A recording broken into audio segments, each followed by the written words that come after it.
Good morning, everyone. Today is Monday, the 16th of August, and this is Leader Media's News Digest. Welcome. Thank you for tuning in.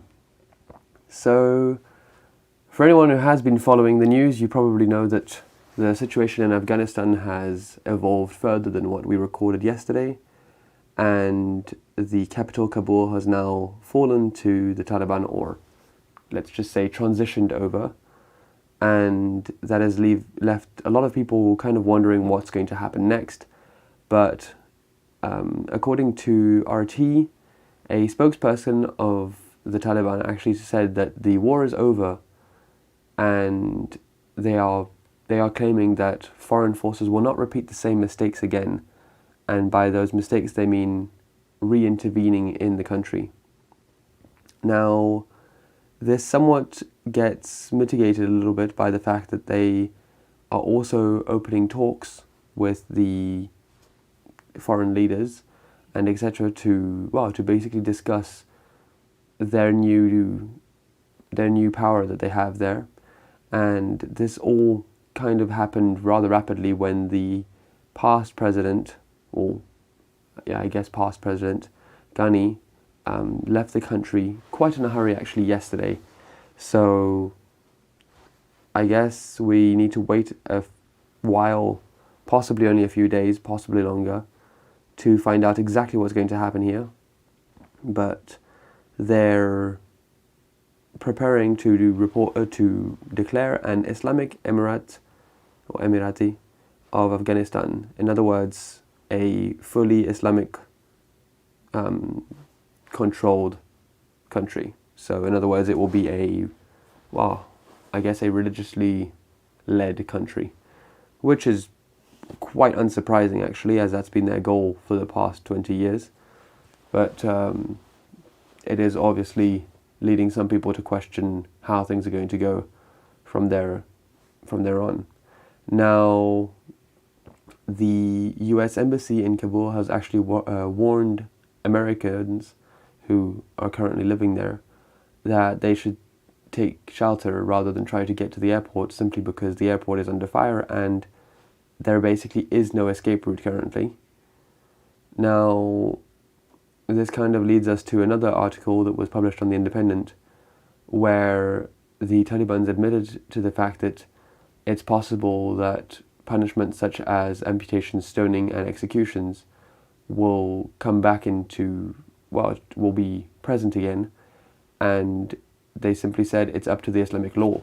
In other words, the court and the followers of the faith will be led to decide people's fate, simply because that's how the faith works, and of course based on the rules set within said faith. Now, this leads us a little bit away from the more mainstream things, but there's currently a UK university student who travelled to Afghanistan on Friday, and his name is Miles Routledge. Miles Routledge.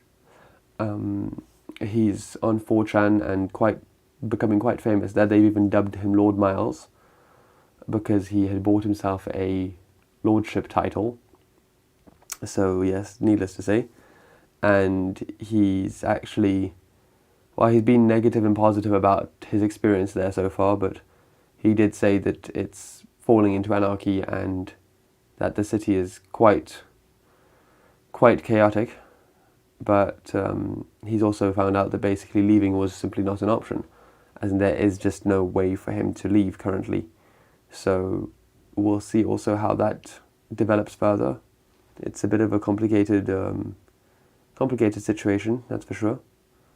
So I guess we will have to see how things evolve over the next few days, maybe weeks, and I guess only hope for the best, because it's a bit more complicated than what's currently being spread information-wise, I would reckon. I would think that there's probably a lot more to this situation than just a smooth transition of power.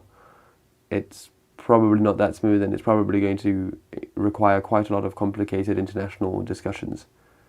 Now, that brings us to maybe let's have a look at the earthquake situation. So in Haiti, the death toll has risen to nearly 1,300 after their magnitude 7.2 earthquake. So, well, sadly, this is not the first time Haiti has had this sort of trouble, but the fact that it's happened again now, and with that high of a death toll, is sad, amongst other things. Alarming is another one.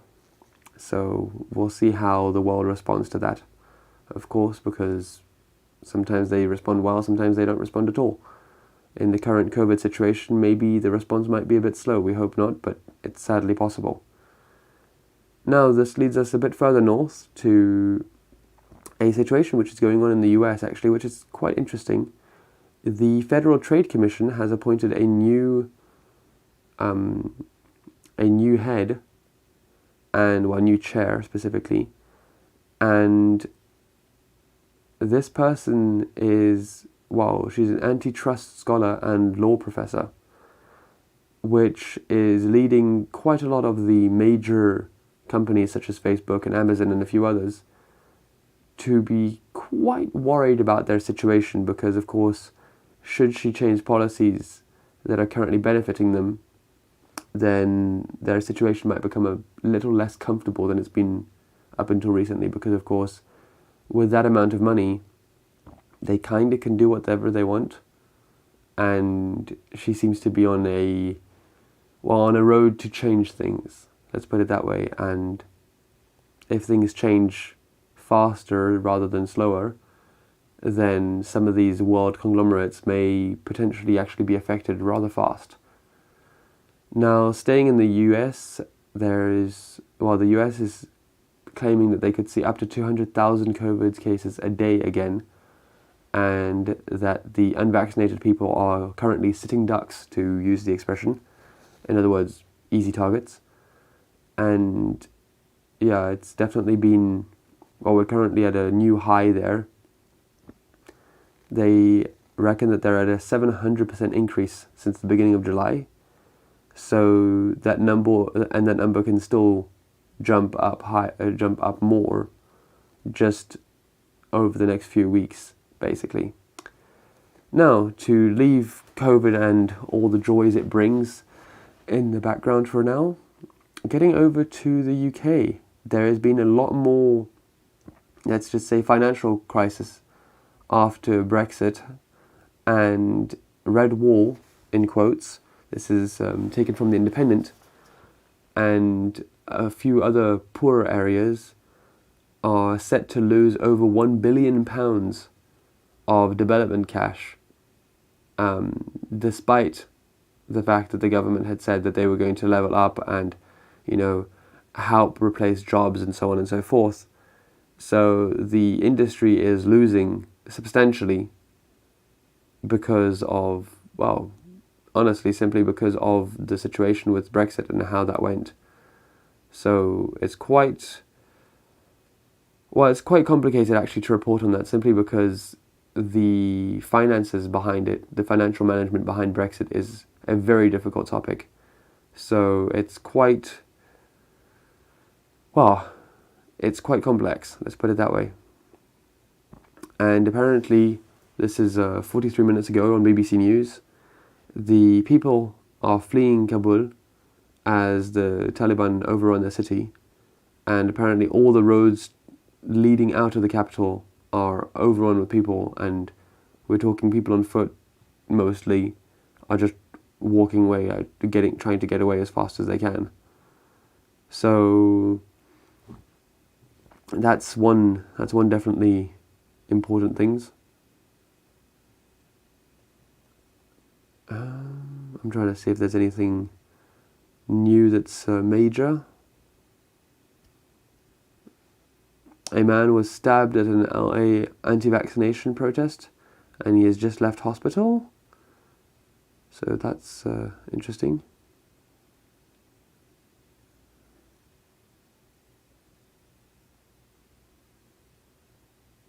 The Foreign Secretary of the United Kingdom was accused of going AWOL, aka not being there when he was needed, right in the middle of the Taliban takeover of Afghanistan. So that's leaving him with a bit of a sour reputation, let's put it that way. Now, there's quite a few football-related pieces of information. There's been a lot of transfers, so for anyone who's interested in football, I'm sure you're aware of them already, but there's been lots of transfers from different teams. So that's something. Now, beyond that, yeah, there is not actually that much going on that's being reported over a lot. There was a situation with an alpaca called Geronimo that is supposed to be executed because of an illness that it carries, and it's been making repeated news. So that's a bit of an interesting one. But one thing that is happening, and this has kind of become a world situation actually, is the fact that a lot of people who are working online are struggling to disconnect, and by that I literally physically mean like disconnect from their online work, which is leading them to work an enormous amount of overtime, well, without being paid for it, because of course they're only expected to work their hours that they're supposed to work, you know. They're not being told to work that extra time. It's just, well, when you're working from home and you're just connected online, it's quite difficult to keep track of time and remember, oh, I need to disconnect now, work day's done, if you're just sitting in your home the whole time anyway. So this is leading to a lot of problems, and mental health issues, of course, follow. So yeah, it's to be seen how things are going to evolve in that line as well. So we have quite a lot to wait for this week, let's put it that way. We have quite a lot to take into consideration as things go on. So for now, I'm just going to say thank you to everyone for tuning in. If you like what you watch, of course, I'd appreciate it if you like, comment, subscribe, all that lovely things, and share around. If you know anyone who'd be interested in these news briefs, please show it to them. It would be nice. And, well, have a lovely week. For those who are currently on a national holiday, please enjoy. I need to go to work. So, cheerio. See you soon. And thank you again for tuning in. Bye.